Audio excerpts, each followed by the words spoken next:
marks our first anniversary. We're celebrating that tonight. As it is a special event, we've asked a special friend to speak to us tonight. To many of us, he's an old friend, and hopefully after this evening, to many, he will be a new friend. Usually the Kips Bay Group is a closed meeting of AA, but due to tonight's special celebration, we are making an exception and having an open meeting to families and friends. Our only request is that guests respect the wishes of the group, and those wishes are what you hear here tonight, take it home with you. Who you see here tonight, leave that here. Anonymity is the spiritual backbone of our program. And again, please help us maintain this. Now, before I introduce our speaker, I'll read a statement from the foreword of the Big Book of Alcoholics Anonymous. We are not an organization in the conventional sense of the word. There are no fees, no dues whatsoever. The only requirement for membership is an honest desire to stop drinking. We are not allied with any particular faith, sect, or denomination, nor do we oppose anyone. We simply wish to be helpful to those who are afflicted. Now, with that out of the way, I'd like to introduce our speaker. He has been called the greatest social architect of our century, and his greatest invention, the 12-step program, is America's greatest invention. His extraordinary energy were a major contribution to the success of this fellowship, and without his contributions, probably we would not be here tonight, and I don't know where the hell I would be. Please help me in welcoming the co-founder of Alcoholics Anonymous, Mr. Bill W.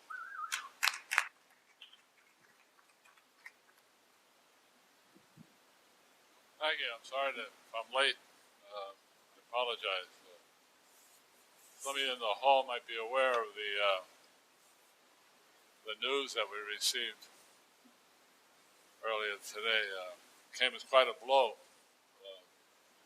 I still can't get over it. Dr. Bob, my partner these last 15 years, died today at the Akron Hospital. I've been frantically trying to get a flight from Idlewild to Akron, but with this Korean War going on, we're not having any luck at all. Lois, my wife, right now is trying to get us on the night train to Cleveland. We'll drive down to Akron in the morning. So they said I was very upset. I wasn't going to show up, but Lois said I needed a meeting, so I'm here. And thank you for coming. It's been very upsetting, but this group is celebrating its first anniversary, and I want to congratulate you. The great effort. You've done a lot of good. And I want to thank your family members that are present for their support in this wholesale miracle that we call AA. And take a moment, if we would, for a silent reflection and perhaps offer up a little prayer for Dr. Bob and his two kids. Let's just take a moment to do that.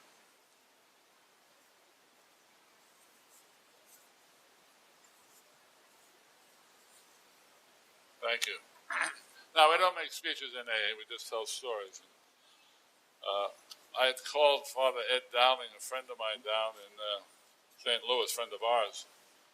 I told him what was going on, and he said, why don't you not tell your story tonight? Why don't you tell them our story? Why don't you talk about Bob? Have an Irish wake. Tell lies about each other. And I thought about that. I haven't told our story in a long time. So if I make some mistakes, some of the fellows there that were at the beginning, they can correct me after the meeting, if you dare. But I'll do my best. My story by itself used to be called a bedtime story, put people to sleep, so maybe you're getting a break tonight. But unfortunately, it all began with something that happened to me 15 years ago. I was a patient, 16 years ago, 1934. I was a patient up in Charlie Towns' hospital up on Central Park West. I'd been there before. This was my fourth visit that year, the third time that summer. I was upstairs in my room. They just unwrapped me from a pair of those canvas pajama tops that they give to the excitables for the first day or so, and I'm flexing my muscles for the first time in a couple of days, and going over some information that my doctor, Dr. Silkworth, had laid on me, and it was pretty shocking.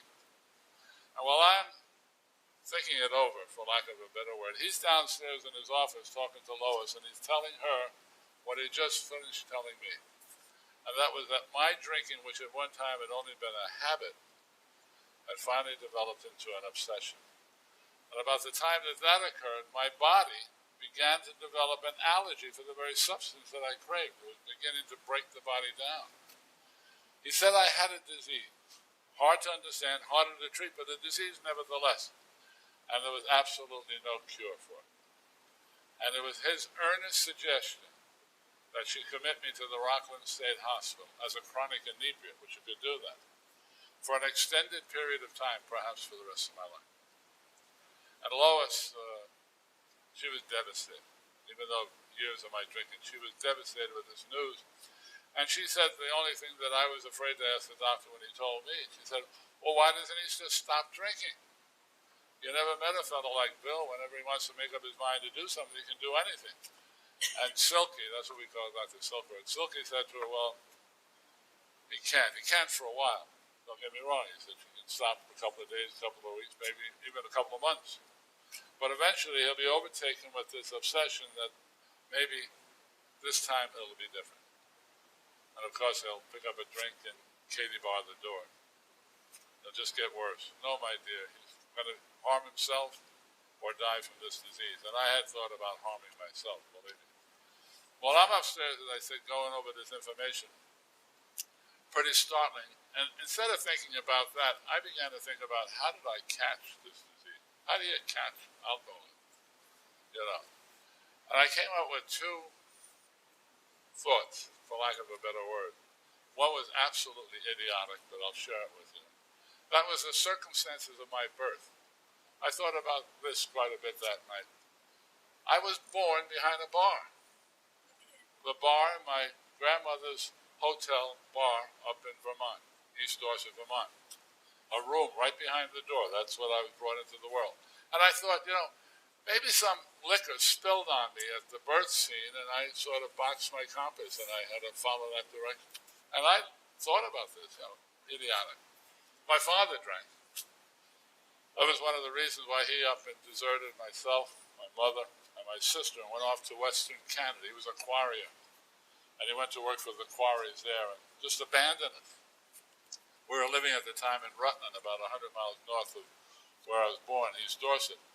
So Mom had to come back home and move in with her parents, the Griffiths, who lived across the street from where the bar was, my grandmother's hotel. So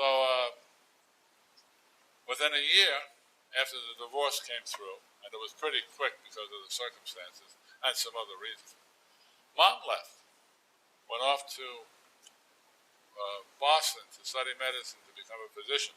So at the age of now 9, I was abandoned by both alcohol and drugs. And I got the idea in my head that they didn't leave each other. They left me. They divorced me. There was something about me that wasn't right. And I took it to heart. I really did. And I became kind of a reclusive kid, gawky, easily pushed around by kids half my size. I wouldn't defend myself because I felt I wasn't worth it. Now, Grandpap, my grandfather, he had a son who died at an early age, and he saw in me a second opportunity to present a boy into manhood. And when he got this realization of how I was thinking about myself, he began to work against that, little by little, trying to cut me down into a better attitude about myself.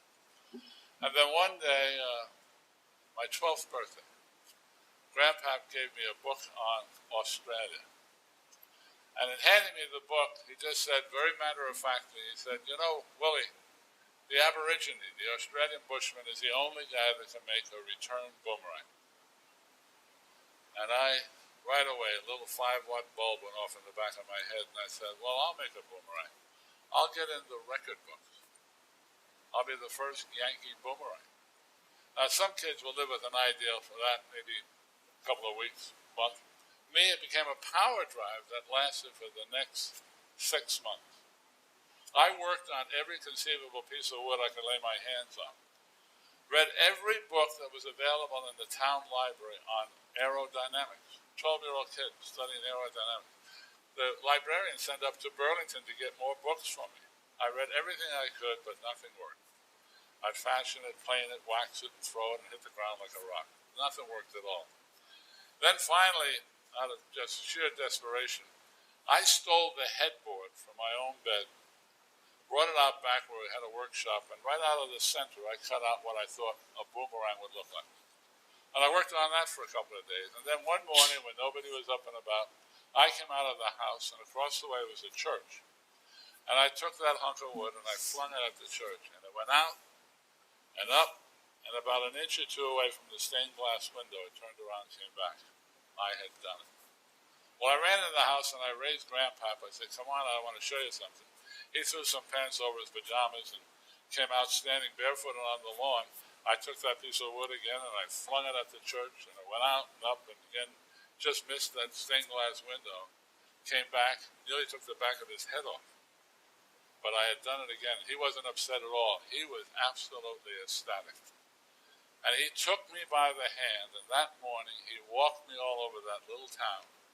And anybody that was on the road that morning got to hear about Willie and the Boomerang. And all the while saying, this is a number one man, a number one man. And it was the happiest, the most joyous day of my life. Little realizing, though, that I was setting up an emotional boomerang that was going to follow me from then on. And that was the need, the absolute need to be number one. To be the best, the first in everything I did. I didn't play the fiddle in the school band. I was the leader of the band. I didn't pitch a baseball. I was the captain of the team. I didn't just go to school. I was president of the student body. Dated the prettiest girl in town. Everything had to be the best, the most, and the first. Well, I finally made it. Here I am years later. I am now a number one alcoholic, and they're going to lock me up and throw the key away. Well, I didn't come to any conclusions, and the next morning when Lois came up to see me, I begged her, pleaded with her not to follow the doctor's advice and lock me up. Give me one more chance. And God bless her, when my cure was up, which usually lasted 3 to 5 days, she came and collected me. And she brought me home. Now, our home in 1934 wasn't our home. We were living over in Brooklyn Heights at her homestead where she was born and raised. Her brother-in-law, a doctor, owned the mortgage on the place. And he allowed us to live rent-free. I was unemployable. Where at one time on Wall Street, I was at the top of my profession. What with the crash in 29 and then my subsequent hospitalizations in every sanitarium on the East Coast and Lower Canada. We were stony broke. Lois had a job in a downtown Brooklyn department store making $22 a week as an interior decorator. That was our total income. And together, we locked me into this house. I dare not go out for the next 2 months, beginning with pacing throughout the house, day in and day out, fighting off the delayed hallucinations, we call them the whiskey fits, the stomach diarrhea, the shakes, the sweats, the inability to sleep, the whole nightmare of recovering on your own, all alone, with no support at all. Well, finally, after 2 months, I was sober. Stark, raving sober, but I was sober. And one morning, making breakfast for Lois before she went off to work, in our kitchen, I happened to look out the window and realize that the weather was perfect. It was Armistice Day, November 11, 1934. And I had to get out of that house. I mean, I was bursting at the seams with energy. I had to get some exercise. I said, honey, I'm going to go play golf. I had access to a club over in Staten Island. My brother-in-law, the doctor, he was a member. I played, he paid. I'm going to go play golf. She tried to talk me out of it. She said, wait till it's springtime. I said, no, I got to get out. This is probably the last good day before the winter comes. She finally agreed because I had sober 2 months, the longest period in years. She relented. She gave me a couple of dollars. Should I have some expenses? She went off to work. I climbed up the attic. I got my clubs, changed my clothes, and actually walked down the hill from Brooklyn Heights to the Staten Island Ferry. Stood out on the deck in the middle of the New York Harbor in the middle of November. It was that lovely a day.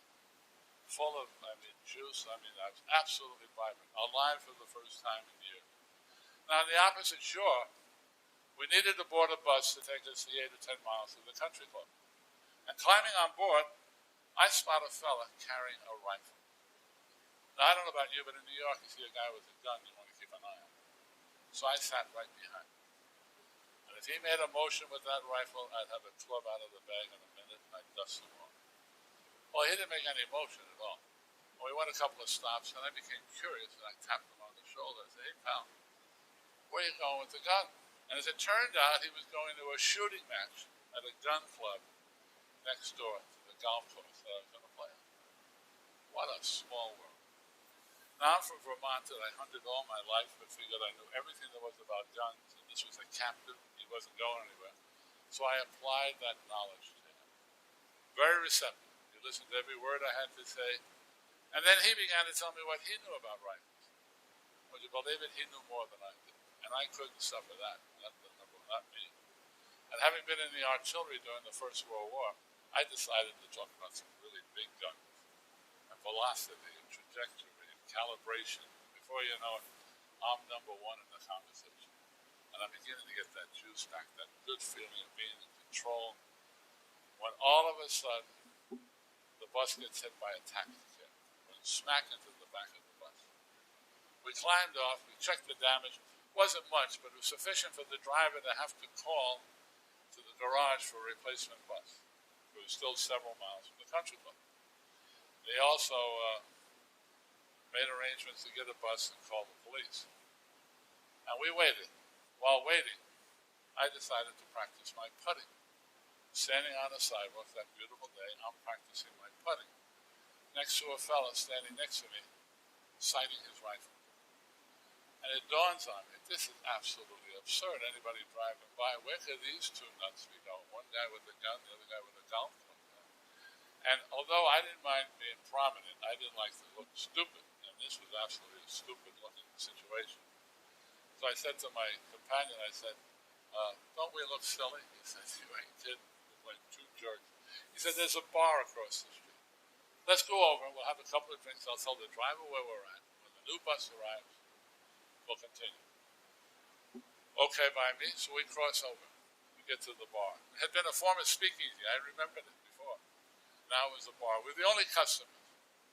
And we sat up at the bar, and he had a highball, a whiskey and ginger ale. And they said, "What of me?" And I said, "Just a glass of ginger ale, thank you." And when he left, my companion turned to me and said, "You don't drink?" I go, "Oh, no, sir, you could." And then, for whatever reason, ego, I'm sure, I decided to tell this poor guy my life history with alcohol. Drop by drop, drunk by drunk, no, you name it. He listened. And when I finished, he said something that indicated to me that he was a pretty smart fellow.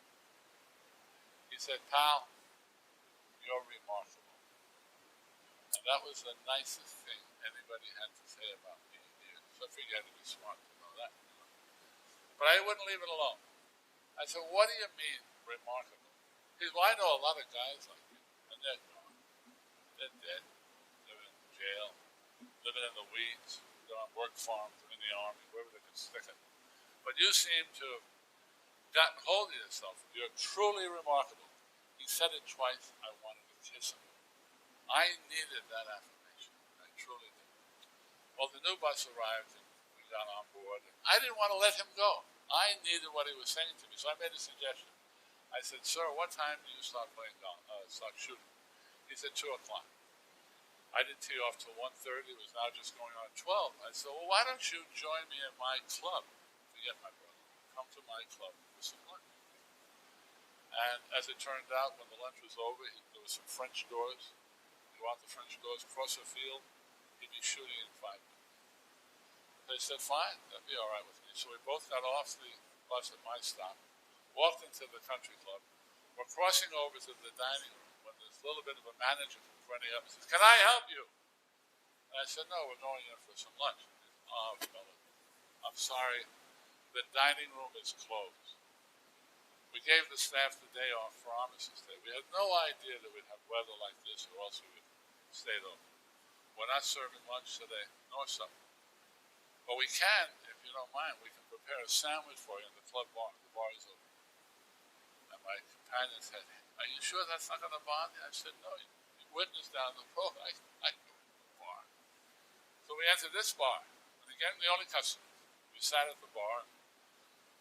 Again, you had a highball. I had a ginger ale. I think they made turkey club sandwiches. No, they were turkey club sandwich. And my friend, who was getting smarter by the minute, turned to me and said, you know, pal, you're fantastic. Wow, from remarkable to fantastic. I said, again, I wouldn't leave him alone. What do you mean, fantastic? He said, here you are in an ocean of alcohol, and you're saying no to it. And he was right. Where we were sitting at the bar, with the curved mirrors, and the row after row of every size, shape, color bottle of liquor, it was like we were sitting in a sea of booze, and I was saying no to it. No alcoholic could ever pass a test like that, I was sure. And when I got home that night, I'm going to call my wife and give her a piece of my mind. I'm going to call my doctor and give him a piece of mind for scaring the both of us to hell and beyond. I'm going to tell him off.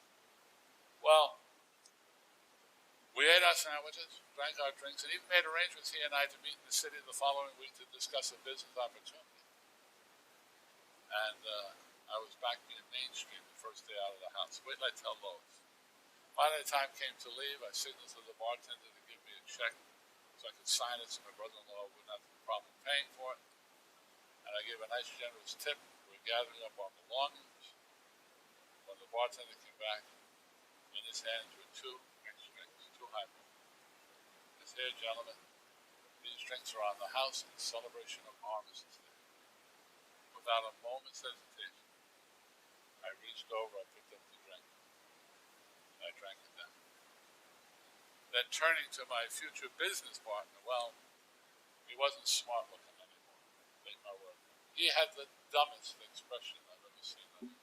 His mouth agape. He was stunned. He said, mister, you gotta be crazy. After what you told me that stuff has done to you and yours, you gotta be insane to have drank that. And you know, the only thing my pride had me left to say was, oh, didn't I tell you that? Did I forget to tell you that? I am crazy. I am insane. I am. My wife found me in the areaway between the inside door and the outside door of the house back in Brooklyn. How I got home, I have no idea. But I had fallen in the vestibule, cut my forehead, peed my pants, still clutching that unused bag of gum. That's how she found me.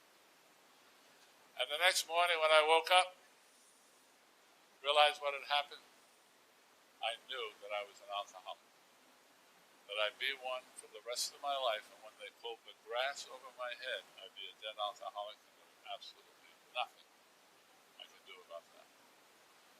But I also knew that I'd be damned before I die in some lunatic asylum, not me, not Bill Wilson.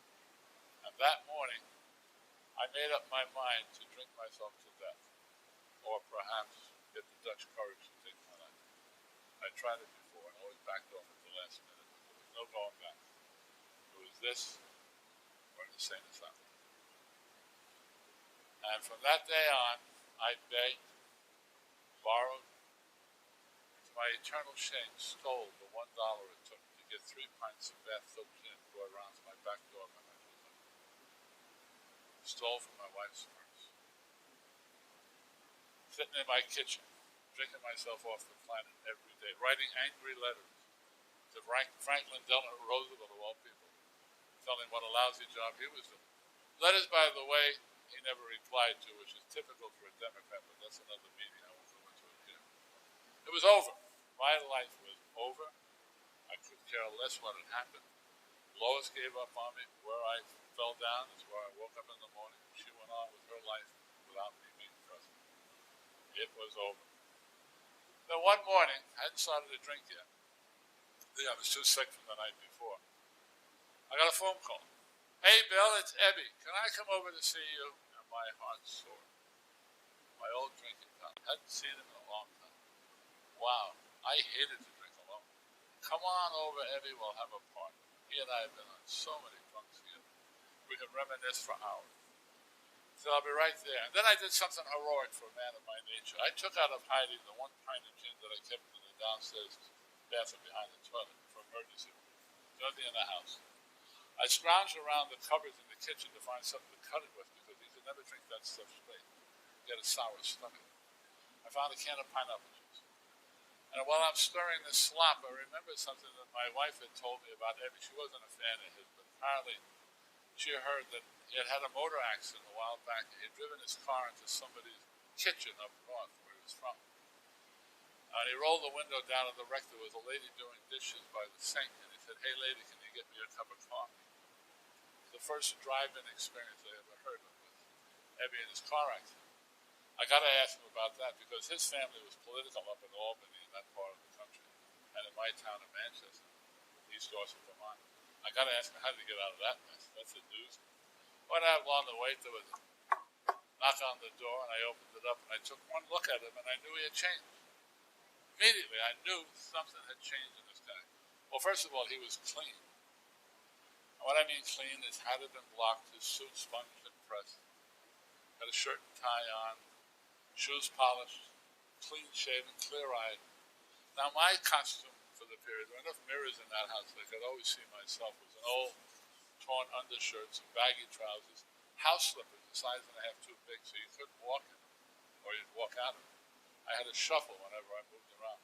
Lois used to say I loved it when he wore them in the kitchen. He polished the linoleum going back and forth with those slippers on. That's how I looked. Didn't shave, didn't bathe. I wasn't going anywhere. It was finished. Well, we shared some pleasantries in the parlor, and then I suggested we go back to the kitchen where it was warmer, where the booze was. And he followed me in. We sat down together, him here and me there. We're shooting the breeze, and then finally I'm getting a little thirsty. The back of my throat was parched, so I reached for the pitcher of cocktail, I guess you call it.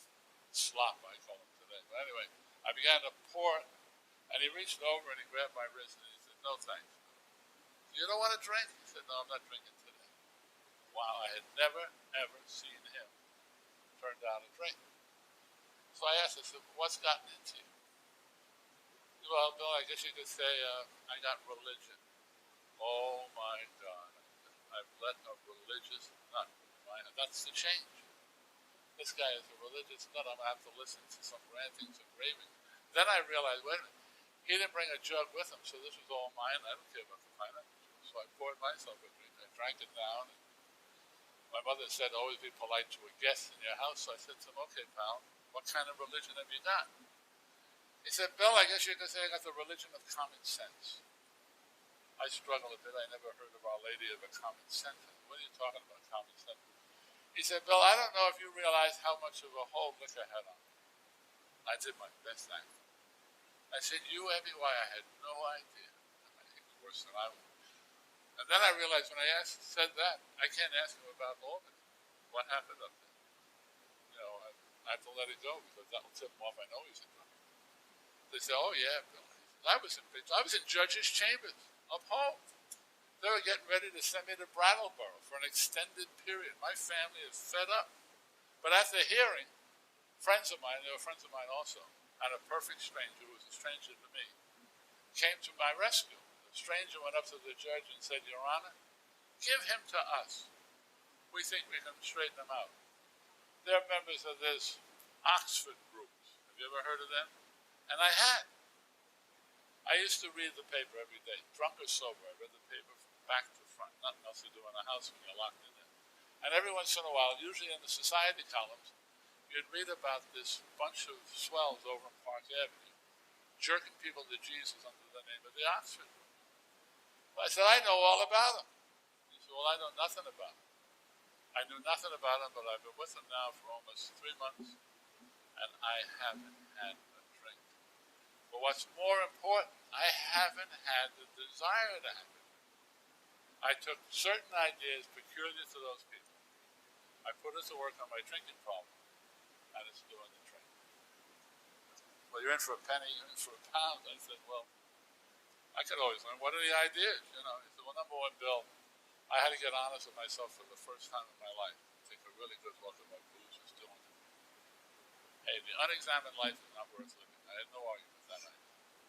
He said, "Then, Bill," he said, "I had to share that with another person in strict confidence. I had to talk about that life with somebody else. Confession is good for the soul. No argument. Then, Bill," he said, "I had to begin a program of restitution, pay back what I owe, make up for the harm that I've done, make amends to my family. I'll be doing that the rest of my life, but I had to begin to do that." I try to remember if he owed me any money. Good time to remind him, hey, what about me, pal? Well, he did. He's off the hook. Then Billy said, and this might upset you, I had to become willing to help people like myself find what I found. And that's why I'm here. I got through the grapevine that old Bill Wilson's going to hell in a handbasket over in Brooklyn. I asked my friends if I could go over and talk to him and said, give it a shot. That's why I'm here. I hope you're not upset. And I said, I certainly am.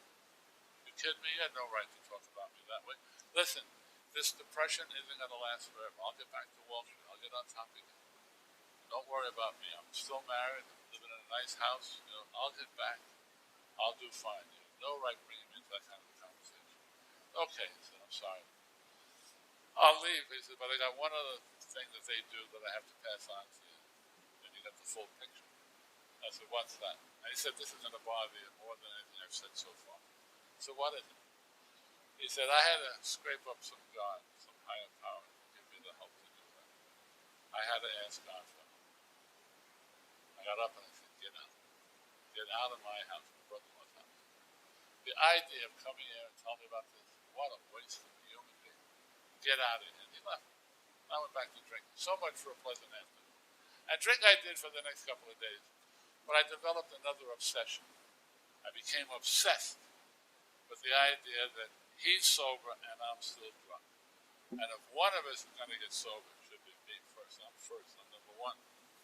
And the obsession grew until finally I said, if I had cancer and Ebby came to me and said, there's some great physician over in New York to cure your cancer, I'd have fallen out of the house on my hands and knees. And I knew by then that I had a disease as deadly as cancer. And I wasn't doing anything about it. And that didn't make sense. So I thought, what I ought to do? I ought to check him out. My job on Wall Street was as a field investigator. I used to go out and inspect companies that were showing promise, write a report about it, come back and tell my Wall Street friends about it. They'd put some money into their stock and they'd put some in for me. In the 20s, I made millions. Lost it all. It's all on paper. But I made millions. I was great at my job. If the companies were failing, I told my partners to get their money out. I was very good. Either way, I got paid, in or out. I'll use that experience and I'll investigate the option. Take what I want, leave the other stuff that I don't want for other yahoos, and I'll get sober. So when Lois came home that night, I told her about Eddie's visit a couple of days before, and she didn't like it. But when she heard that I was going to do something for myself to get better, she helped me out. She had bought a Brooks Brothers suit, a used Brooks Brothers suit. She had tailored for me. So the next morning, I think I took a bath. I know I shaved. Shined my shoes, got a starch collar on, put the suit on for the first time. I looked pretty good. And with her help, a couple of dollars in my pocket, she went off to work again. And I left Brooklyn for Manhattan to meet God. Now, took the subway over. I made my first mistake that day. And I'm used to making mistakes. But I was on the west side of Manhattan instead of the east side where the Calvary Mission was, Sam Shoemaker's Calvary Mission, where they held mission for drunks like me and people off the Bowery and off the gutter. I'm on the west side of the island, and they're already on the east side, which is the widest part of the island. So I'm about ready to go downstairs into the subway again and take a shuttle across on 42nd Street and then south again on 4th. But I said, wait a minute, it's not too cold. I need some exercise. And it's early. And when you're meeting God for the first time, you don't want to come in early because it'll give them the wrong impression. You sound kind of anxious. So, maybe even a few minutes fashionably late. I'll walk across town. And I started to walk. And I got a couple of blocks. I have to give myself credit. Then I started looking along some of the saloons along the way to see if there's anybody in there that I could kill some time. There wasn't. Finally, a block and a half away from the mission, I crossed to the north side of 23rd Street to look into one of my favorite haunts. But they had a steam table. They were cooking hot dogs in the window. And it steamed up the window, so you couldn't look in. So I went in. And I looked around. There wasn't anybody there. And I figured, well, it's early. I'll wait. Somebody's bound to show up because they've been there a number of times. So I sat at the bar. And I don't know about you, but to be polite, I had a glass of beer. I'm not a beer drinker, but I had a glass of beer. Nobody showed up, I had another glass of beer. Nobody showed up, another glass of beer and a shooter to go with the beer. And then after a while, just another shooter, another shooter, another shooter. And as was my custom, I went into a blackout, forgetting any plans for an evening that hadn't even begun yet. So much for meeting God. And then about an hour later, as was my custom, I came out of the blackout, and I found myself talking to a fellow who I thought at first was from Russia. But it turned out to be from Finland. Alex the Finn, some of you might remember, he went home after the war. And I'm trying to figure out what am I doing with my new used Brooks Brothers suit in New York with money in my pocket, talking to a Finn who happened to be a sailmaker on a fishing boat. What am I doing in Manhattan talking to a fisherman? And a little 5-watt bulb that I got in the back of my head, that went off again and said, you're in town to talk to fishers of men, not a fisherman. And I remembered the mission. I said to him, come on, I'll introduce you to God. He tagged along because I still had a couple of bucks. We got to the mission. Tex Francisco was at the door, God rest his soul. And he barred us. We were both obviously drunk. And push was coming to shove. I was getting ready for one of my usual beatings when Ebby shows up. He sized up the situation and he said, hey, I'll sponsor these guys. I'll sit on them. They act up, we'll scoop, and they'll be out of the room in a matter of seconds. Text allowed is okay by him. I got into my first mission meeting. I'll tell you this, the stink in that room will go to my grave. The absolute raw stench of those men sitting row after row after row on benches.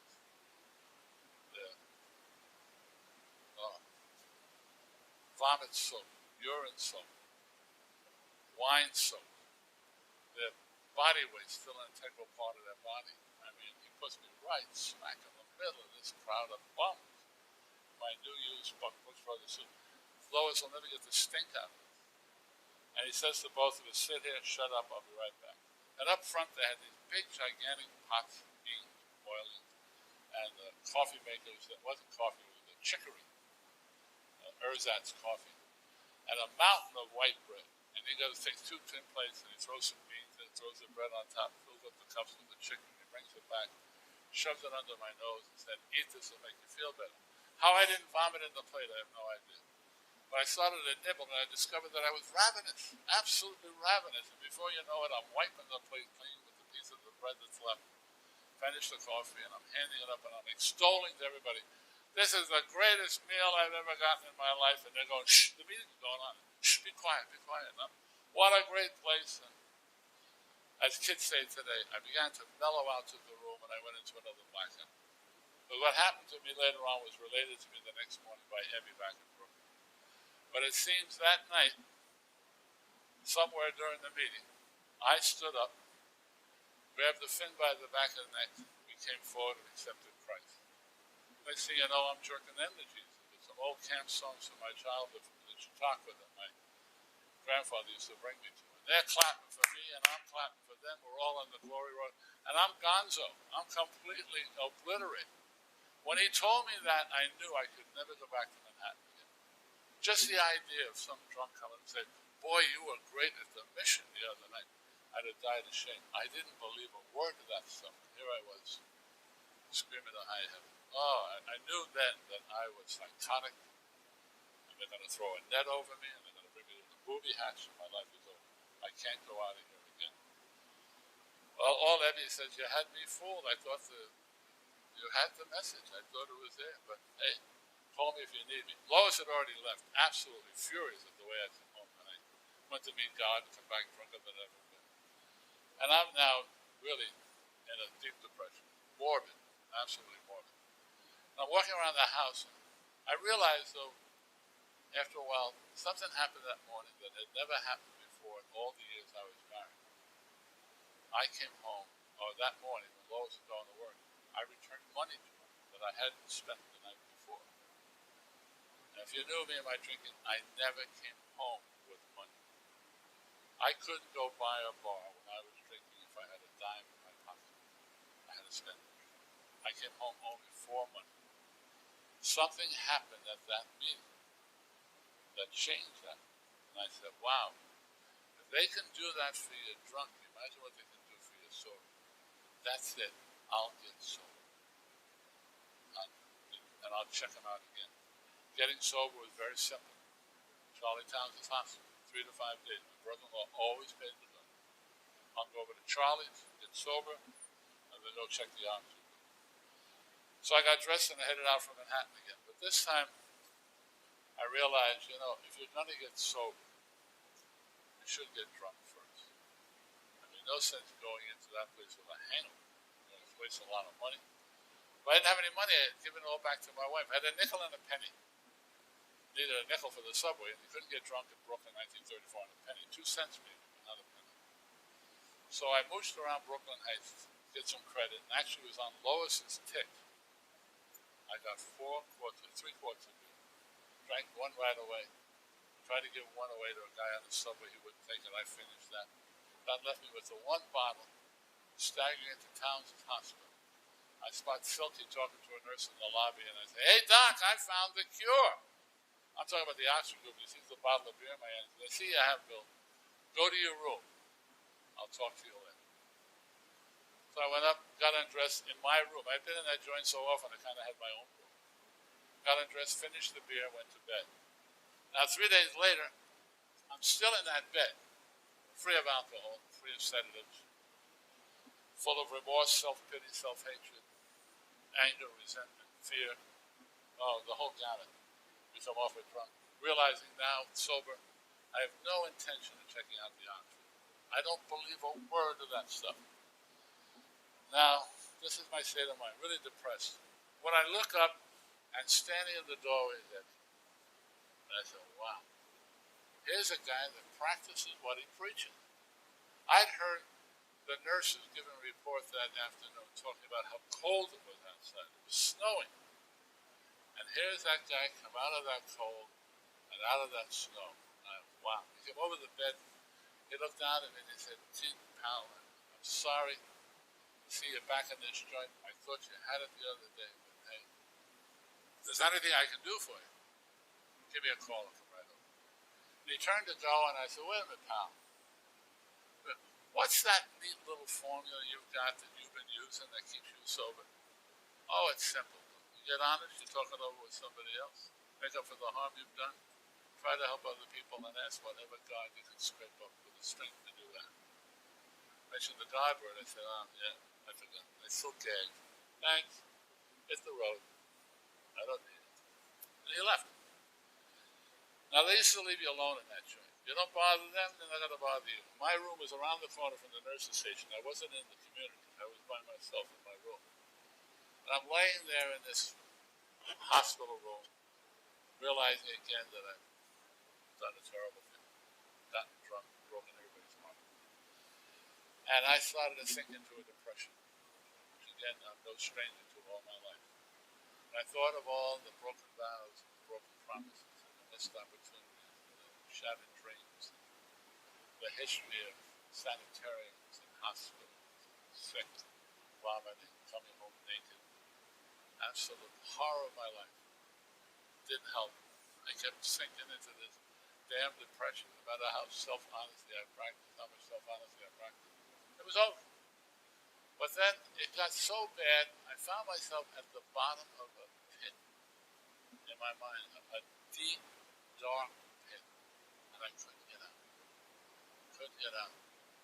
And I know then it's the cause of what that alcohol had done to me. But had I not already done it, I would have sold my soul at that moment. Absolutely. But instead, I cried out, "If there is a God, let him show himself to me right now. I will do anything, anything."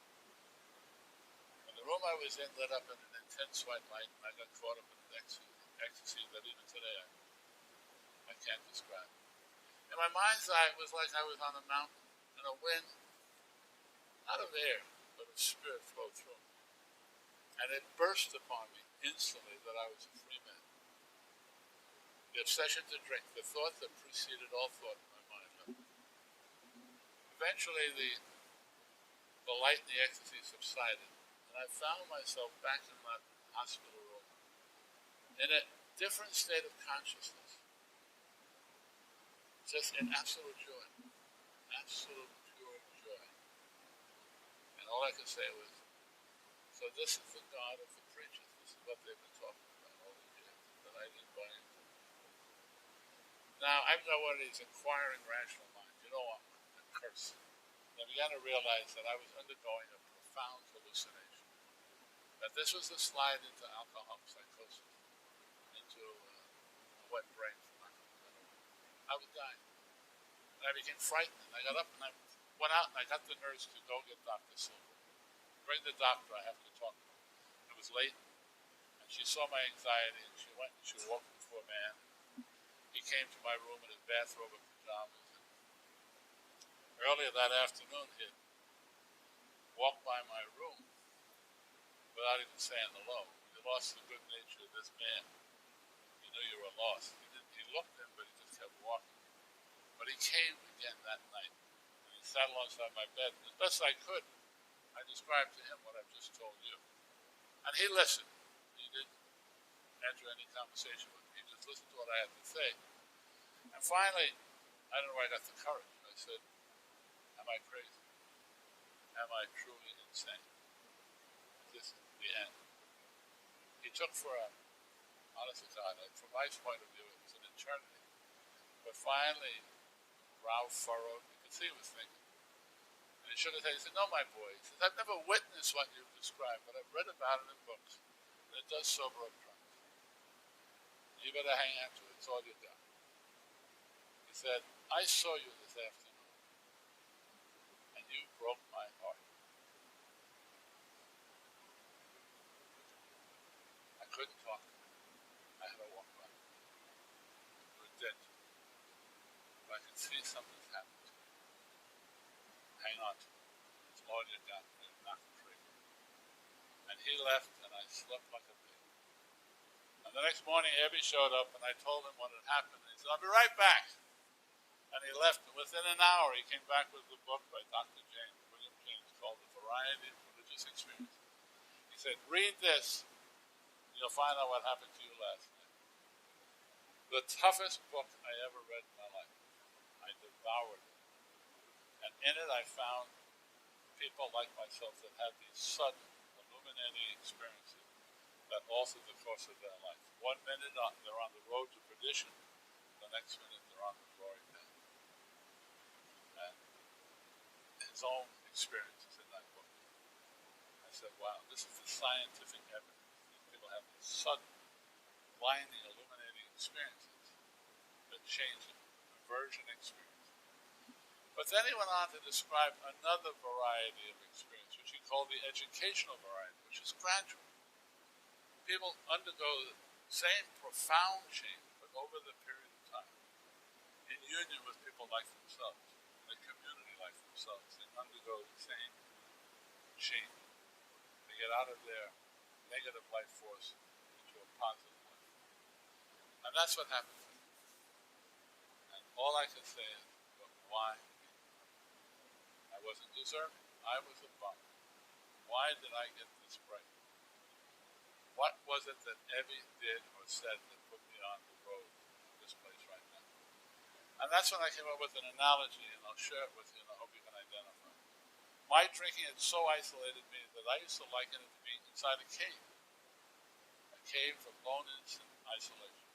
And for years, my wife, my mother, friends, fellow workers would come to the mouth of the cave and say, come on out.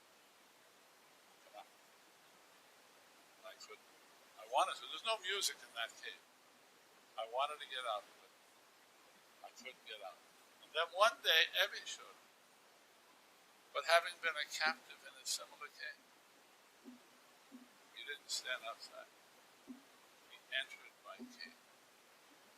One ex-cave room, showing a cave room, a way to get out. That's when I made up my mind to go out and help ex-cave room. That's why I'm here tonight. You cave room, if you are still. I left the hospital, joined the Oscar group, came forth to save the world. And the next several months, 5 months, I talked to everybody in the 5 boroughs of New York. It got to the point that when they saw me coming, they ran the other way. See, I was believing that if you're going to get sober, you had to be on top of a mountain with this white flash, wind going through you, and then go like this. One guy asked me one day, what were you drinking the day you had your hot flash? And I said, what are you talking about? He said, you're a psychotic. Nobody got sober. So finally, I went to see Dr. Silkworth, and I said, Silky, how come people, Abby can help me, and I can't help anybody? And you know I'm better. You know who? You know, I'm number one. Silky said, well, Bill, I've listened to you talk to our charity cases. We never turn you loose on a paying customer. I got one piece of advice. I said, what's that? Lay off the dog. What? Yeah, he said, don't talk dog. Talk drunk. Talk about alcohol. Talk about you. What you did. What happened to you. Tell them your story. And then once you get the connection, one drunk talking to another, share the spiritual life. But make the connection first. I left, started to work. People were listening to what I had to say. But nobody getting sober. Finally, friends of ours said, when he's going to quit that drunk business and get a job back on Wall Street and get his wife out of a department store. So I decided to give it up. I started to hang out on Wall Street, and I landed a deal going down in Akron, Ohio, and I cut myself in for a piece of the action. Now, before I go to Akron in 1935, let me stop for a few minutes so I can call my wife to find out if I can get there tonight. I'll be back in about 5 minutes. Thank you very much.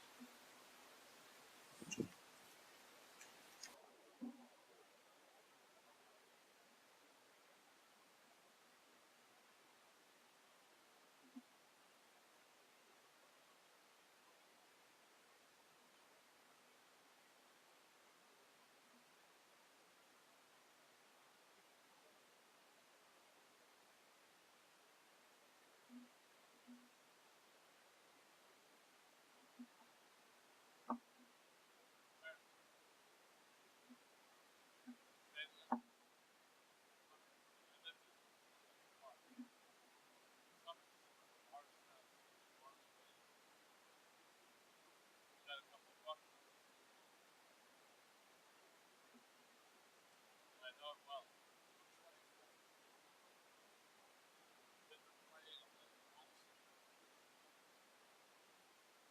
Walk down there. Yeah, before I begin, though, I wanted to mention they talked about anonymity when I was listening to the introduction. And when I get a chance to come to a meeting like this, I like to address it for what it's worth. It's the spiritual foundation of our program, no question about it. But don't be too anonymous. Don't let it prevent you from helping another person, because you'll both be losers. You will. Take my word for it. Don't be as anonymous as the guy in my home group. He's so anonymous.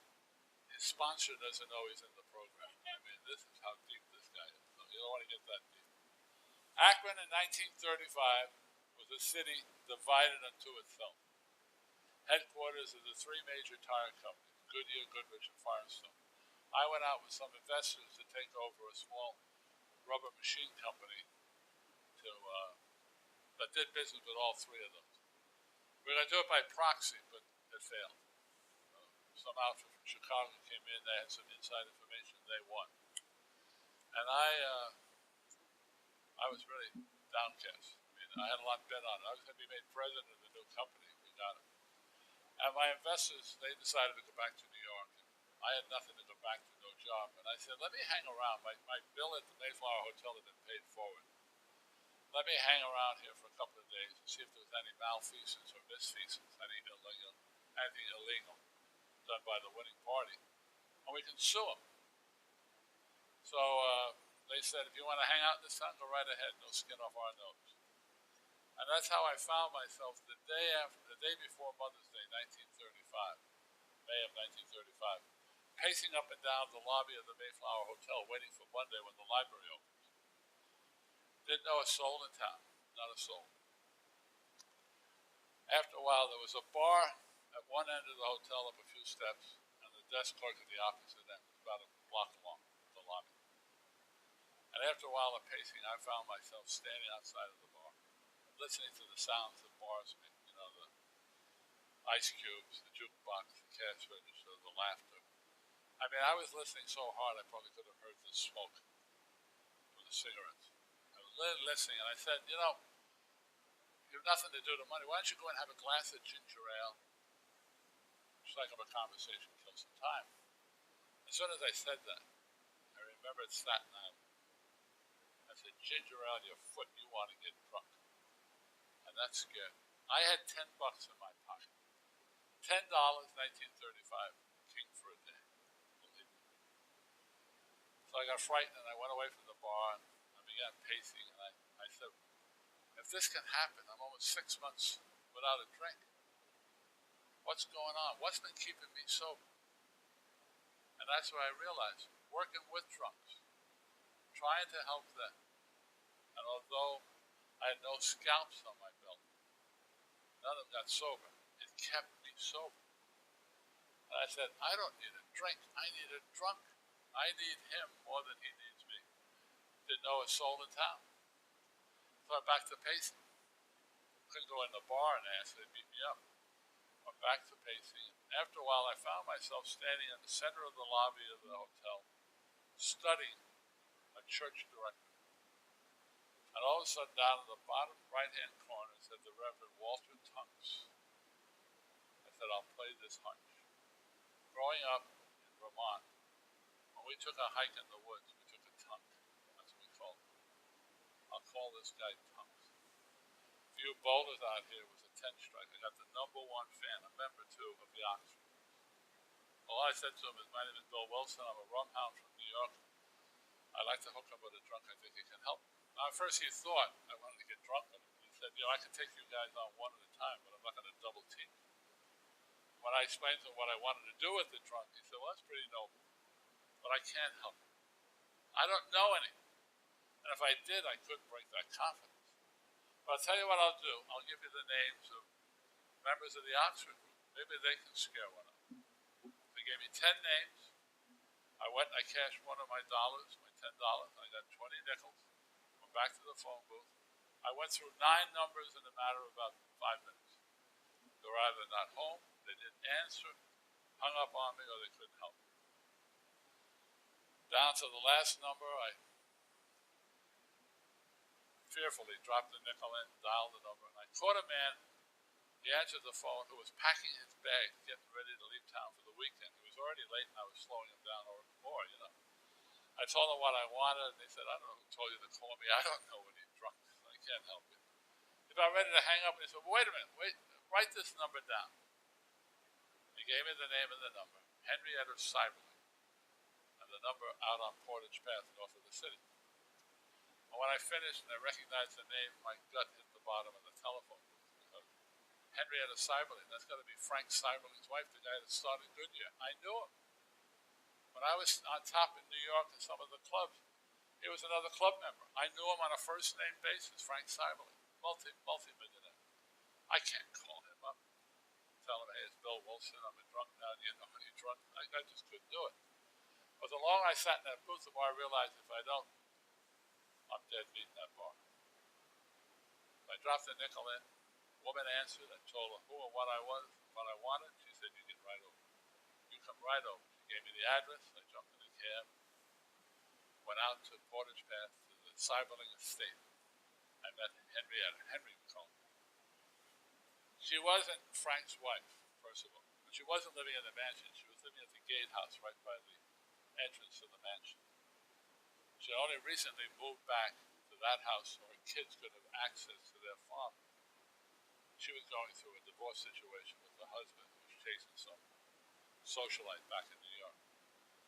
She'd only been there a short while, but she met me and she interviewed me to see if I was a drunk. Now, I've been in interviews where I tried to prove I wasn't a drunk, and here I am trying to prove.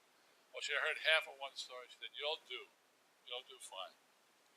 And she went and she picked up the phone and she called Ann Smith, a friend of hers, who had a husband, a doctor, Dr. Bob Smith, who was a chronic alcoholic.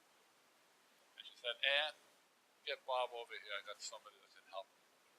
And Annie hemmed and hawed and came up with one reason after another why they couldn't come over. So finally the truth came out. She said, Henry, you know Bob. He came home this afternoon with a potted plant for me for Mother's Day. Put it on the kitchen table. As he's more potted than the plant, he's under the table. And I couldn't wake him up if his life depended on it. Find somebody else. And Henry said, no. He said to me, mister, can you come back tomorrow for dinner?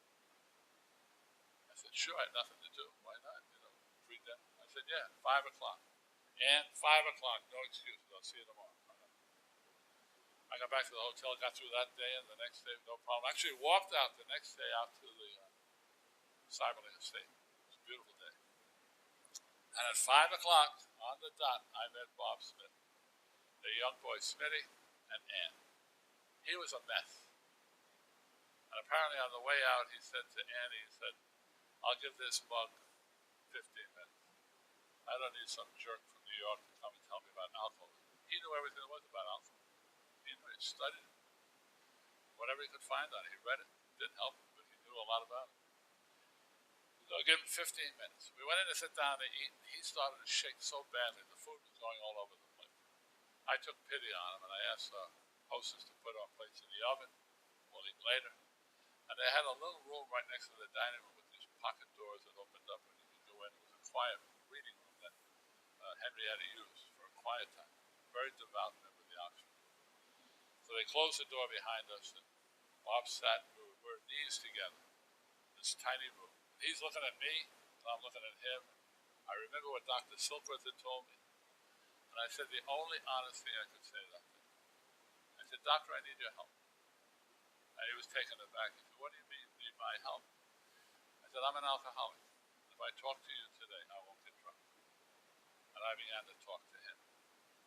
And he began to talk to me. And the 15 minutes lasted for 6 hours. When we came out, he had his arm around me. He wasn't shaking anymore. And he pointed like this to Annie. He said, can we bring this guy home with us? I think he can help. And Annie said, sure. Come on. And I begged off. I had an appointment the next morning in the library in town. I said, I can't. They wanted to drive me back to the hotel. But I was so full of cigarettes and coffee. I said, I need the exit. I got to walk back. So I walked back to the hotel. Funny thing, I've often thought about this. A block away from the hotel, I stopped under a streetlight to light a cigarette. That's when I noticed that I was shaking. And I knew something happened.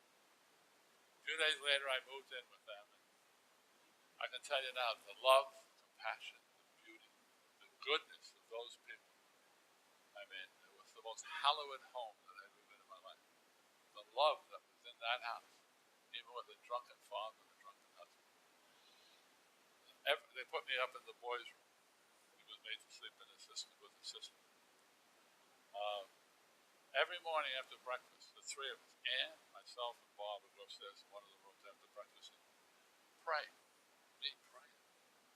Read from the good book or some other good book. Meditate for a while, then share with each other. Share our lives together. It always ended after about an hour with Annie saying, faith without works is dead. And I go off to my investigation, Bob to whatever practice he had left, and Annie to the house of children. And at night we'd go to an Oxford group meeting. And if there wasn't a meeting, we'd go for a walk. And Bob and I would talk about this little mustard seed of an idea, this little tiny mustard seed of an idea, the possibility that a recovered drunk could have a positive effect on an active drunk, helping that person, thereby helping himself or herself. Bob got sober, and it was a wonderful time to be alive. Really, truly wonderful. And then one morning he came down to breakfast and he said, listen, there's an AMA convention in Atlantic City. I've been going there 30 years drunk. I got to go there now sober to find out what's going on in my profession. Bob was a proctologist, a rectal surgeon. His reputation had gotten so bad that they used to say about him, his patients are really betting their ass when they go to him because you never know if you're going to get drunk or sober. And he knew it. He was humiliated by it, but he knew it. He said, I'm going to go study, see what to do with my field. And Annie said, don't go. And he said to me, what do you think? I got a solo. I had to go back to New York. There was nothing done illegal. I had to go find some work to do. Well, I said, let's try it out. I'm sure he's going to be fine. Well, the way Bob told his story, he picked up his first drink as the train pulled out of Akron. We found him 5 days later. Well, actually, one of his office nurses, ex-office nurse, she found him in a bar downtown Akron, brought him home, tried to get him on his feet, but after one day they called up and said, come and get him. He's a mess. So we drove out. And on the way out, Andy began to cry. And I said, what's the matter, honey? He said, Bill, we're in trouble. Bob has a procedure in a couple of days. If he misses that, we lose the operating theater. We lose the hospital. It's the last one that allow him to practice his surgery in town. He's wiped out. We have to go back. Can you help me get him on his feet? And for her sake, not for Bob's, I said, all right. We brought him home. He was a mess. I put a cot next to his bed. And through that whole torturous withdrawal period, it was horrible. He got well enough that on the day of the operation, I was downstairs having coffee. He came down, looked terrible. He said, Bill, I can't do this by myself. Can you drive me? I said, okay. So we jumped in the car, and he was shaking so badly, I stopped at a bar and got him a double of scotch and a bottle of beer. Calmed his nerves. He was grateful. He drank it. We got to the hospital. He got out of the car, and he was walking towards the door, and I was about ready to pull out. When he turned around, he came back, and he looked in the window. He said, I'm going through with this. I said, well, go through with it. And he left, and I went home. That was 7. 10 o'clock came. We called the hospital. The operation had been performed. The patient lived, thank God. But no Bob. 12 o'clock, no Bob. And he starts calling all over town. Haven't seen him in weeks. They're lying. She said, 2 o'clock, she does the same circuit of phone calls. Hotels, clubs, bars, friends' houses. Haven't seen him. He said, Bill, they're lying. They always cover for him. Whenever he has a success, he gets drunk. So I made arrangements. That was it. I threw the towel in for the night train back to New York. This idea, one drunk help another, hogwash. At 5 o'clock, the car pulled into the driveway. I was in the cab. Annie pulled the curtains back and she said, it's Bob. I said, well, how does he look? I said, well, you really can't tell. He can hold his liquor until he's up close. So there we were standing in the parlor. We heard the key scratching the door. It opened up and he put his little bag down at a table by the door. He came up to us. For those of you that are married to us, you know that pregnant pause where you try to figure out who's going to throw the first brick. And it was Annie. But with a very plaintive voice, all she said is, honey, where have you been? We've been worried sick. Where have you been? Where had he been? He'd been all over the city of Akron, meeting with everybody and anybody that he had ever harmed or owed money to. Made amends, made promises to pay them back, telling each and every one of them that he was an alcoholic for the first time out of his lips. Before that, he was a secret drinker. And that's what he meant when he said, I'm going to go through it. He was going through one of those steps that up until then, really we'd only been talking about. And that was the 10th of June, 1935. That was his last drink. Today he died 15 years later. And I didn't go home. I stayed. And the next morning he came down and he said, you know, Willie, you and I aren't going to stay sober. Talking to each other. Can you stick around long enough for me to capture a drunk and then you go back to New York and find one of your own? I said, yeah, sure. So where are you going to find one? It's easy. Watch. He picked up the phone. He called the Akron hospital and said, this is Dr. Smith. I have a friend here that can help people get off liquor. Is there anybody down here that needs his assistance? And the nurse said, what about you, Doc? He said, well, he had. Are you sober? Yeah, well, that's good enough for me. We got a guy right now in restraints, just black in the eyes of the head nurse, going to be committed to the Ohio State Hospital for the criminally insane. Will he do? And Smitty said, yeah, give him some sedatives, he'll be down by and by. And without my knowing it, Bob had made arrangements to have him taken out of the ward and put in a private room so he could speak to him in confidence at Bob's expense. So I got to set the scene. 1935, when you're in a private room in a hospital and you can afford it, and you're strapped in bed, you're convinced you're dying. As far as he was concerned, when Bob and I walked into that room, we were the undertakers come to measure the body with the coffin. He was terrified. And like a jerk, I walk up to him and I look down at him. He's strapped in bed, hands and feet. I said, "Mister, do you have a minute?" "Are you kidding me? Where am I going?" What a stupid question. Well, anyway, we talked. I told him my story. Bob, for the first time, told him his story. And little by little, when he began to realize that he wasn't going to die, he wasn't going to be buried, he began to sweat less. His eyes went back into his head. He got some color in his cheeks. He listened to it. Now, this guy was a lawyer. He was on the town council at one time, and he was the Sunday school superintendent for that county. What a prize. If we could get him to join us, wow.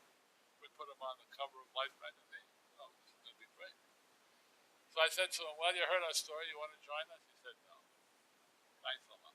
I appreciate you coming here, but I'm a gone. I dare not leave here. I'll kill somebody on my next trip. There's so much rage inside. I don't know where it came from, but I can drink and get full of rage. I asked to be committed. I know I'll kill somebody. Thanks, but no thanks." So we turned to go, and honestly, God, to this day, I don't know if it was me or Bob, one of us was back there. We said, "Mister, can we come back and see you again? Maybe we missed something.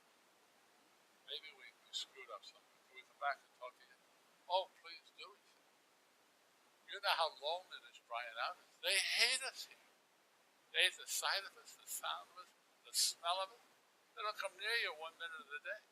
Oh, please come back, just for the company. We had half a sale. We'll take it. A couple days later, we get back. Now he's out of the private room. He's back in the ward. And if I remember, it was either 6 or 5. I can never recall. 5 beds on each side, or 6 beds. But he was in the last bed on the right-hand side. Nurse's station's in the middle. Looking out the only window in the ward. He's sitting up on the edge of the bed, looking out the window. His Johnny's wide open. He's mooning the whole hospital. All right, sitting up in bed. His poor wife's on a chair next to the bed. She sees us walking in, and he turns to see what she's looking at. As we're walking down the aisle to him, he lets out a scream. "There they are!" Screamed at the top of his lungs. The nurse dropped the tray. I think the guy next to him had just died, got up and went home. Walked out. He woke the dead. It was absolutely screaming. It wasn't a dream. It wasn't a dream. Then he starts jumping up and down, and then Johnny's going up, and he's exposing himself to the hospital. His wife's terrified that he slipped his noggin, and he's screaming away. "It wasn't a dream. It wasn't a dream." We get down to him. We're calming him down. And finally, he says to his wife, "Honey, listen to these guys." This guy pointed to me. He's a stockbroker from New York. He's an alcoholic. This other guy is a Heine doctor right here in this hospital. Talk to him. Bob, there was a hole there. He would have dove into the hole. He was so embarrassed. So we started to tell the story, and all the while he's saying, "I thought it was a dream. I thought it was a dream." We finished. He said, "Honey, find where they put my clothes. I want to go home. If they can do it, I believe I can." And his name was Bill Dotson, AA number 3. We had our first group that still meets today. And that was the beginning. 2 years later, we had 40 men sober. Akron, Cleveland, New York, one poor soul down in Philadelphia all by himself. Sober, 40 men. I happened to be in Akron on business.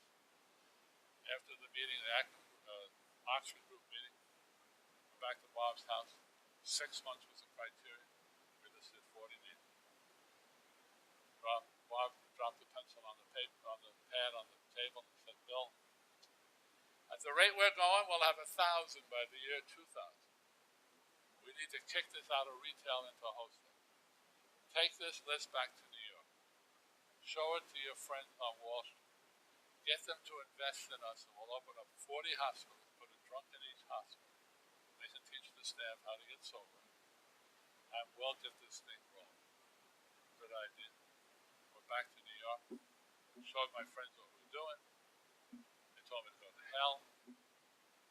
Crazy. We'd give a bunch of drunks money out. I mean, the depression was over. There was money back in the street, but there was no money for punching drunks. I couldn't sell anybody else. See, we had those 5 ideas that we got from the Oxford, which I should explain. You know, the Oxford group was not a religion. It was a non-denominational evangelical movement. If you belong to a church, go to church, but come to these meetings, much like ours. They were like early Christians. No rules, no regulations, just comforting each other. No fellowship like we had.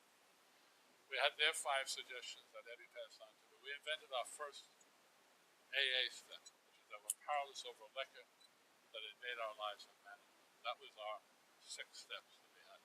6 ideas. We didn't call them steps. So I couldn't get anybody to invest in me, and it gave me kicked in an ulcer. I went to see my brother-in-law, the doctor, and he asked me what I was up to. I told him. He just, out of the blue, said, you know, I was a camp counselor with a girl whose father is Rockefeller's closest associate. I jumped off the table, grabbed him by the throat, and I said, find her. Give me a chance to talk to that guy. Which he did. I told him what I was doing.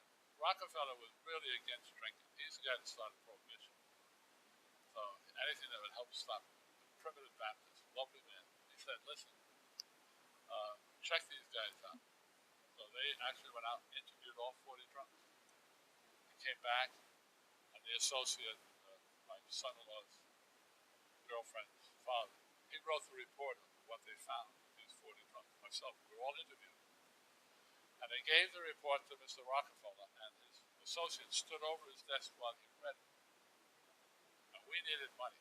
We were broke. And Rockefeller read it and said, this is absolutely perfect.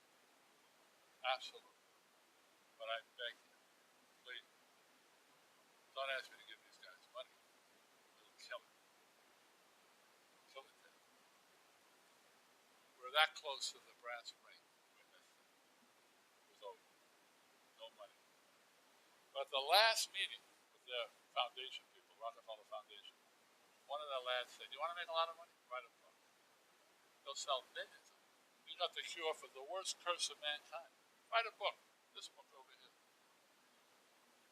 So, on that evidence from this guy who was a big shot, we raised $5,000 among ourselves, sold our trusts, jewelry, borrowed money to buy stock, and formed a publishing company, Works Publishing, after Andy Faith without Works is dead. We bought a publishing company. Only an alcoholic will open a publishing company without a book. We had no book. So I wrote a story, my story. Bob wrote his story. Dr. Bob shared an opinion. Dr. Silkberg shared an opinion. 40 drunks wrote their stories. Some reporters were helping them up in Cleveland to shape the stories up. And we had a book. The only thing missing was a little part in the middle, how it worked. We didn't have a book. We had those ideas, but we didn't know how it worked. And this is a how-to book, so you can't have a how-to without how it works. We were stuck. We didn't know. When people say to me, hey, how does this thing work? I say, it works fine. What else do you need to say? It works fine. That won't do for a how-to book. One night, back in Brooklyn, we had broken away in New York from the Oxford. We made it easier for Catholics and Jews to come into the fellowship. So we had broken away. And we're now meeting not with them, but in our own homes. This night happened to be my brother-in-law's house, my home. We're sitting around talking, good enough for us. Coming out of the room, a couple of fellows were back drinking Lois's coffee. And I read to them for the first time the 12 steps of our program. And I said, fellas, we got to send this to the printer. We can't wait. We're broke. And Jim B., the atheist from Philly, got up and said, I got one suggestion. I was ready for a fist fight. He said, can you, whenever you do mention the word God, add as we understand it, not your understanding and not his understanding, it's how we come to that realization. Well, I said, okay, we added that. We made a few more changes over the couple of weeks. The only thing missing was a name. What do we call the book? In modesty, humility, I suggested the Bill Wilson movement. I mean, go figure, They said no. Imagine that. Then I was going to call it The Way Out. There were, it just sounded right, The Way Out. But there were already 11 titles of The Way Out. We didn't want to be, there's 12, I'm sorry, confused. We didn't want to be number 13, so we canceled that. Then we were going to call it 100 Men. There were 100 men sober that year. And thank God the first woman qualified 6 months prior. You couldn't say 100 men plus this woman over here, you know, so went back to the drawing board. Now one night they carried a fellow in from Bellevue who was dying. We didn't know it. Joe worked. He was helped get the New Yorker magazine started. Brilliant guy. They carried him. He was very ill. And we used to refer to ourselves. We were the Oxford group. We were the alcoholic squad of the Oxford. We were on our own. We became an unknown bunch of drunks. That was what we called ourselves. And somehow Joe picked up on that because he began to babble. Anonymous alcoholic. Anonymous alcoholic. Finally got too loud. They scooped him, brought him back to the hospital. He died not too long after that. But that stayed in the room. Anonymous alcoholic. Sounds pretty good. We called Akron. They said, call it anything. We need the book. You see, up until then, if somebody wrote in, somebody had to go visit him. Now we can send a book. A lot easier. Then if they followed up, we could follow up on that. So they said, we need books. Call it anything you want. And then we thought, okay, anonymous alcoholics. Then at the last minute, one fellow said, put the alcoholics first. Call it Alcoholics Anonymous. So I called up the printer. And I said, the title of the book, Alcoholics Anonymous. He said, is that all? Is that all you want to call it? That's all you want on the cover? Alcoholics Anonymous? Not by anybody? I said, yeah, Alcoholics Anonymous, period. When you know, he put the period right in the middle of the book. Wise guy. We printed we had one piece of mischief left, and it's my fault more than anybody else's. We were going to sell this for $3.50 in 1939. That was in King, France. It was a lot of money. Book. So we decided to make it look, it was worth $3.50. So we printed it on very thick paper. We made it sort of like a textbook size. And we printed 5,000 copies. That's why you call it the big book, by the way. This is the copy of this book, and not the original. But we printed 5,000 copies. We sold 102. The girl bought 2. We couldn't give it away. But that's another night. It's another story. I have a train to catch and a friend to bury. Suffice it to say that the book is only a suggestion. We don't have all the answers. God will let you know what you have to do. Just ask him in the morning when you say your prayers, how can I help the man or the woman who is still sick and suffering? And you'll get your answer. Only if you have your own house in order. It's obvious you can't transmit something you don't have. Remember me the first 5 months? Out there knocking on noggins and not getting anywhere? You can't give away what you don't have. See to it that your relationship with your higher power is right. Great things will happen to you. That's the great fact. That's the magnificent reality of the AA. We, the dregs of sobriety, can help dregs of society, can help other people. What a change. We're able to help other people. Your house has to be in order. We have a very simple process. Abandon yourself to God and your understanding. Clear away the wreckage of your past. Give freely of what you find, and have a full, absolutely beautiful life. AA and utter simplicity, wrapped up in a mystery that nobody, least of all me, understands perfectly. Our strength comes from our weakness. The fact that we are what we are. We're alcoholics. If you know that, and you own that, we can't be beat. It's very simple. Just stick with it. Humility before resurrection. And pain. Pain is the touchstone of any spiritual rebirth. The pain of going through the 12 suggested program. 12 suggested steps of our program. But we make that easy because we tell you don't do it by yourself. Get some help. Do it with somebody. I'll be getting to preach to the choir, so it's time to wrap it up.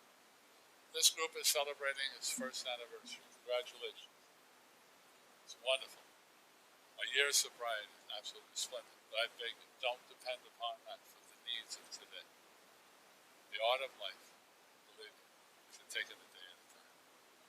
One day at a time. You know, I'm grateful for one thing. I was with Bob last Sunday. We spent the day together going over some business that you'll hear more about in the springtime, about the organization of AA. And although he was sick and he had the operation on Tuesday to look forward to, I had all of his attention and you had all of his love. It was a good meeting. Finally, the time came for me to leave, and I got off the sofa, was saying goodbye, and said, "Wait a minute, Bill, let me walk you to the door." And I eased him up out of the sofa, me leaning on him and leaning on me. We went over to the front door, and again I was saying goodbye, and he said, "Wait a minute, pal, 1 minute." He went over to the hall closet and he took down this old Irish country hat, plopped it on my head, and said, "It's raining outside. I don't want you to get sick. You've got too much work to do." And then he gave me a hug, which between the two of us, very unusual. We're not hugging. And I left. And I'm walking down the path to the taxi to take me to the train station, when I turned around for whatever reason to look at the house again. And he had managed to come out on the porch, and he had his hand raised. And I said, "Is he blessing me?" And he just waved like this. He said, "Hey, Bill, don't louse this up. Keep it simple." My God, he's been saying that to me. Keep it simple. Here was my partner for 15 years, a man I never had a hard word with. Never. That was, no other man had that benefit, but he and I never had a hard word with each other. You know, they say of the two of us that Bob's role in this was not that important. Never to me. I've just heard this junk every once in a while. That I am the heart of AA. My God, if they only knew, if I'm the heart, he's the soul. The blood of my heart. So I turned away, little realizing it was going to be the last time I would see him alive. And I didn't know it. Had I known it, I wouldn't have left Akron. I would have stayed for the operation until today. But I didn't know it. And then tonight, when I was coming here and I reached up into my hall closet and took this hat down, I remember that brief period with him. And that's when I realized I didn't know what he did. See, it wasn't raining. He had just found a lovely way to say goodbye. And in so doing, teach me, what this is all about. It's nothing more than one person passing something on to another. Some strength you might have, some experience you might have, some hope. I pray it lasts forever. Thank you. Good night. God bless you. Thank you very much. Thank you. Thank you for coming out on a hot night. My name is Bill McNiff. I had an exit interview in a Boston hospital 43 years ago, an insane asylum. My shrink gave me a prescription blank. It said AA. He tore it off and he handed it to me and said, "Here, Bill, save your ass, your soul will follow." Well, I found my ass and then some. I'm still looking for my soul, but it was the greatest experience in my life. I wrote this in 1988, 87, 88. First showing was 1989. I've been all over the world. It was written for men and women in prison. That's what it was for. And it just grew to this. I've been all over the world, like I said, it's a great joy of my life. I'm able to travel, see friends, revisit old friends. But I do it for prison. We were in a prison the other night, the DUI prison. They had 200 men come. Most of them illiterates. We bring them these books. This is a mini big book. It doesn't have the stories in it. They're grateful for it. But I do it for them. That's where my joy comes. And they get, you never know. I've yet to meet one of those guys outside. I hope they make it someday.